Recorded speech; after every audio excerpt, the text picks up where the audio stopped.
tahaks nii väga rääkida sel teemal edasi, aga me käime korraks veel ühe esinejaga koos tema mõtete maailmas ja siis tuleta meelde SMS, küsimused ja kui te ei küsi, küsime me ise. Nüüd, kui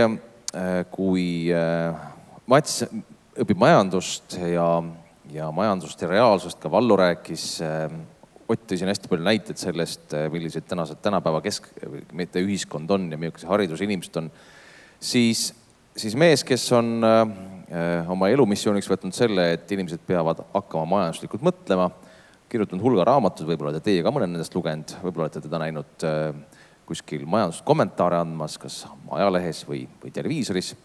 Nüüd on võimalik temalt otse kuulata, mis siis selle majandusega on ja miks me teenime vähem, mõned rohkem ja kes sellest süüdi on. Andres Arrak.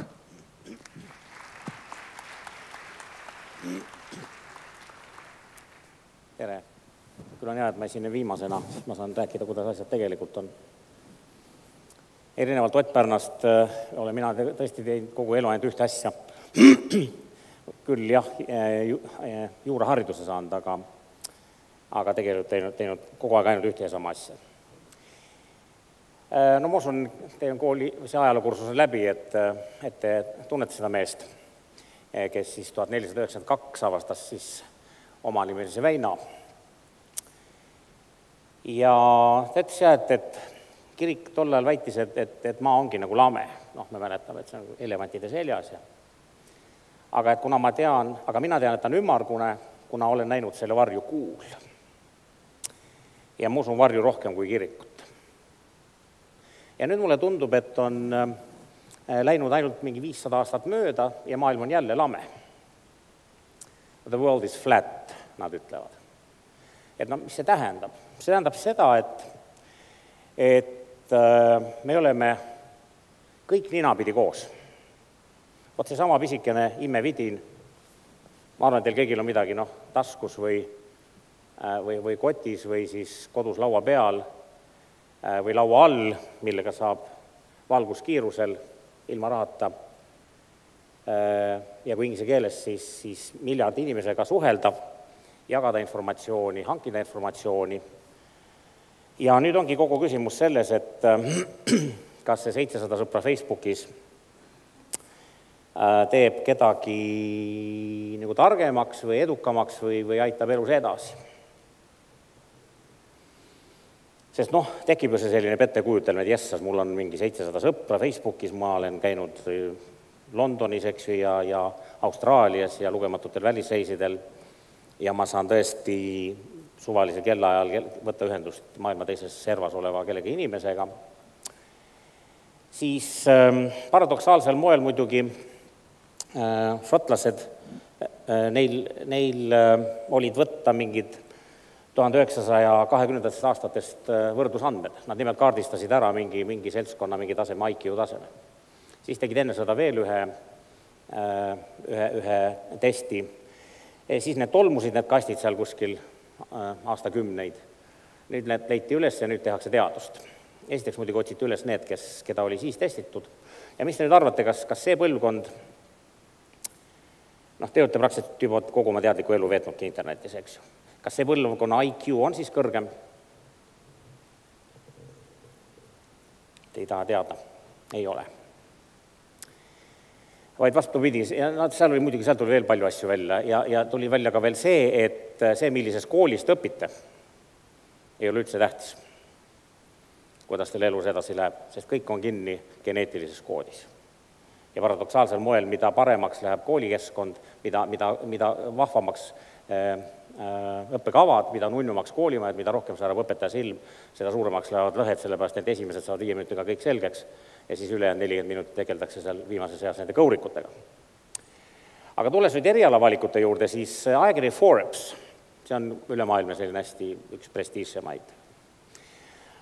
Mingi paar nädalat tagasi ma leidsin meie massimeediast 10 kõige halvemat erialavalikut. Ja kui te vaatate, siis üks asi on see tööpuuduse number, mis on üle keskmise, sest et Ameerikas on praegu 8. Ja kui te vaatate ka seda palganumbrit, siis see on seal kuskil selle 30 000 peale, eks.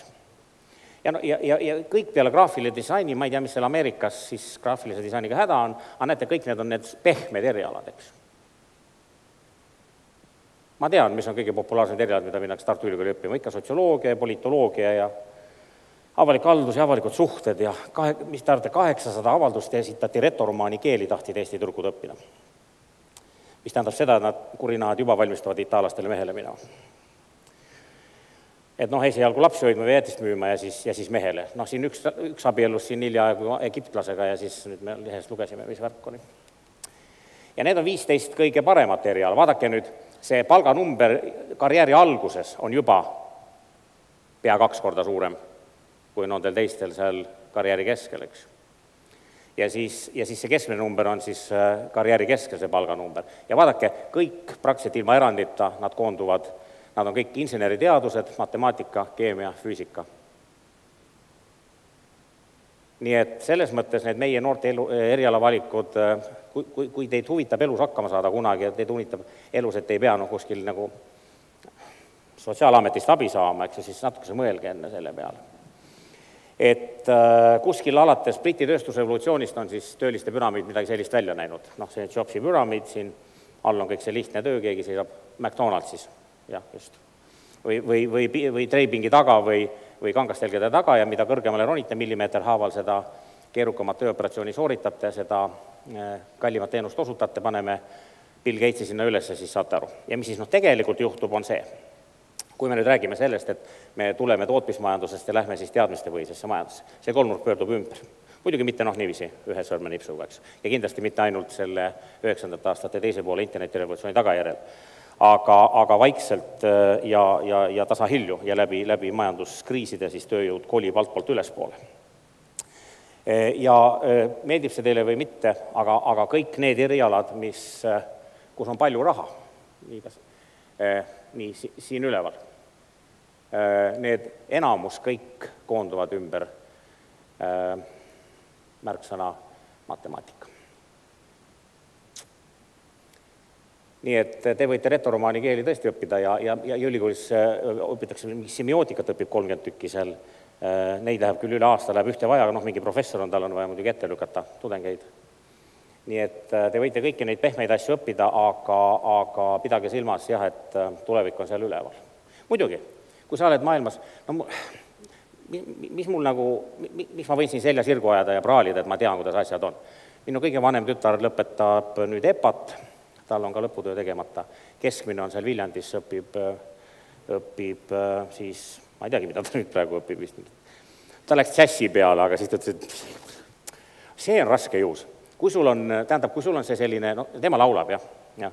Ja nimi on veel Anne ka, et kui sul on see and olemas või kui sul see Anne on olemas, siis sa paned mööda toru. Seal kuskil on, jah, seal taga on siis see, ma ei tea, mis iganes, eks ju. Aga sul ei ole nagu valikuid elus enam ja see on kõige raskem juhus. Ma tagasi küsisin, oled sa ikka kindel, et sa ei taha kunagi, et sul elus ei ole palgapäeva? Eks? Sest kui sa ei ole Eestis esimese 2 hulgas omas žanris ja Euroopas 20 hulgas, siis sul ei olegi mitte elus kunagi palgapäeva. Aga ma mõtlen, see on raske case. Mäletate seal nende punastel erialadel, seal olid ka need kunstid ja kõik olid ju vapad kunstid ja olid kõik seal, eks. See on sul nagu seljas, veskiivi sai alles ülega ümber. Nii et lihtsalt tõestuseks teile selle kohta, et see kolmnurk ei pöördu mitte ainult, mitte see käib nii kähku läbi internetirevolutsiooni, vaid ta käibki juba tükk aega, juba 60 aastat. Et see kõige elitaarsem tegevus on uue teadmise loomine, aga enamus töötab andmeid. No vot, ühesõnaga, kogu teie karjääri nõustamine on jäänud tegelikult 3 aastat hiljaks. Sellepärast, et ma tegelikult näitan selle jooni slaidi ära ja siis tulen selle juurde tagasi. Et see on nüüd see meie, teie olete praegu siin kollases kastis, eks ju. Kõik. Ma näitan teile lihtsalt, kuidas Euroopas, mis värk on. Kahju, et siin ei ole Šveitsi, sellepärast, et Šveits ei ole Euroopa Liit. Šveitsis läheb põhikoolist gümnaasiumisse ainult 18% õpilastest. Ainult need, kes tahavad nagu teadlaseks saada. Enamus läheb kõik ametit õppima. Ja Euroopa keskmine, nagu te vaatate, see tume siin, 60% õpib siis nüüd selles keskastmes, õpib siis ametikoolis, ülejäänud siis selles üldhariduskoolis. Ja Eestis on siis see niiviisi, et 1/3 õpib siis ametit ja 2/3 õpib ikka antab lapsepõlve, nagu siin jutus oli. Nii et noh, tegelikult see karjäärinõustamine teie jaoks ei totaalselt hiljaks 3 aastat tagasi. Meil on jah, muidugi, meil on need tublikesed lähevad sinna gümnaasiumi, aga probleem on see, et see valikute arv on kasvanud kiiremini koos, kus valida. See minu kõige vanem tütar, ta tuli mingi 5 aastat tagasi, tuli minu juurde, paps, ma tahan ülikooli minna. Okei, mine, ma küsisin, miks sa tahad? Teised kõik lähevad, okei, mine siis. No jaa, aga tead, ma nagu sellepärast tulingi, et ma ei tea mida, eks.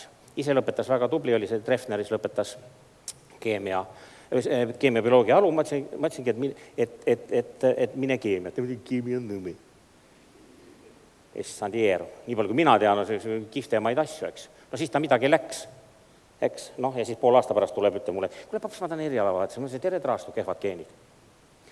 Ja siis, ja te ei usu seda, ma ütlesin talle, et kui sa ise ei tea, ma ütlesin, et ära mine ülikooli. Ma olin väga ebatüüpne lapsevanem, et ei usu seda, see oli üldse linnalegend, aga ma olin põlvili maas ja palusin jumala pärast ära mine ülikooli. Sa just ise ütlesid, et sa ei tea. Ongi, minegi hoia Ameerikas lapsi korja Norras maasikaid või tõsta neegrilastele seal kulbiga suppikatlast, eks ju, seal päästearmee koosseisus. Õppi ennast tundma. Sest vaadake, ongi seal, te lõpetate kooli, te olete vana inimesed. Te teete kõik vana inimese asju juba ja te olete 19, te olete 20, mõnigi on eriti tubli, kes on vahetusõpilaseks läinud. See lõpetab, ta on 20 aastat vana. Mina ei tea, seal Inglismaal, Prantsusmaal minnakse 5 aastaselt kooli, õpitakse 12 aastat, eks ju, meie õpime tegelikult ju 14, sellepärast, et lasteaias on ju ka 2 aastat on õppimine. Ja sellepärast ongi, et tulles nüüd selle Euroopa selle tabeli juurde, siis te näete, on põhimõtteline erinevus. Euroopas prevaleerib ja Šveits on maailma konkurentsivõimeliselt teine riik. Ta oli tükk aega esimene, nüüd on Ameerikas. Et nii ruttu kui võimalik leib lauale. Te olete 19 aastat vanad, ei oska mitte midagi. Mõni oskab muna keeta, mõni on tubakorista. Aga paberit teil ei ole, üks mingid ametid, tööturul teie hind on 0. Enamasti. Nii et nende mõte on see, et ruttu leib lauale, siis sa lõpetad ära, sa oled mingi 17, kusjuures Euroopas, jah. Sul on juba hinalipik küljes. Sa võid nüüd kas töötada, natukene edasi õppida, kui aju võtab, siis mine doktoratuuri välja, eks. Aga meil on tõesti, meil käib see lapsepõlve pikendamine ülikoolis. Sest jälle lahe on. Natuke õppimist ja siis kõike seda muud. Nii et selles mõttes tehke enda jaoks, ma ütlen, see jutt on teie jaoks muidugi totaalselt hilja. Aga see on see valikute küsimus ja tehke endale kõigepealt selgus, mida te elus tegelikult tahate. 3 võimalust on. Mõni tahab saada targaks, mõni tahab saada rikkaks ja mõni tahab õndsaks saada.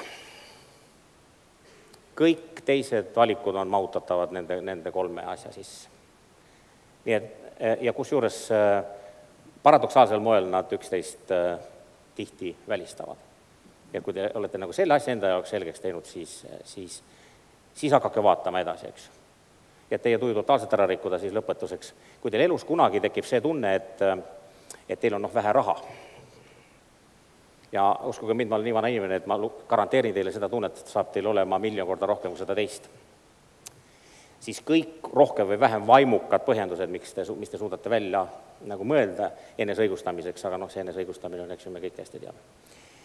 Siis kõik vähem või rohkem vaimukad põhjendused on taandatavad tegelikult 2 väga prostale põhjusel. Sa oled kas loll või laisk. Kui 2 asja veel kokku saavad, siis on eriti hästi. Mida tähendab loll? Mäletate see 3-nurk? Eks ju. Kui kallis on see teenus või see asi, mida sa teha oskad? Kui sa oskad marke kleepida ümbriku peale, siis sa võib olla maailma Guinessi rekord võib siin oma olla. Aga sul ei maksta eriti midagi, sest te ju juba õppisite ära, kuidas sa teha, eks. Ja sa ei pea üldse olema kõige usinam sükrofasotronide kokkupanija ja sa juba teenid nii palju. Nii, aitäh, et ära kannatasite.